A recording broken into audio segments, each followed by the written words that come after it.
So what's happened in our local real estate market? Hi, I'm John Meier with Westplex Real Estate. If you're thinking about buying or selling, you're in the right place. Let's talk about the October 2025 market trends. Our current inventory stands at a little over a 5-month supply. That's a slight dip of 12% in the last month. With 61 new listings entering the market, the median list price is $339,974. There's a variety of options for those buyers out there. For sellers, it's beneficial to know that the median active list price is slightly higher than $350,000, which could possibly increase your selling power.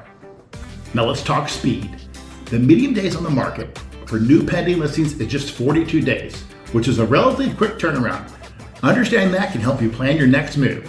This month, homes have sold for a median price of $349,450, which is a slight increase of 4% from last month.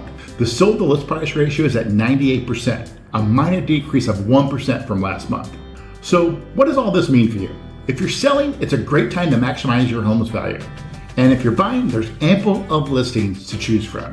The key is coordinating these transactions smoothly, and that's where I come in to guide you through every step, ensuring a seamless and stress-free experience. If you have any questions or need personal advice, feel free to reach out to me at 636-242-5365. I'm here to help you navigate this exciting journey. I'm John Meier with Westplex Real Estate, here for all your real estate needs, so make it a great day.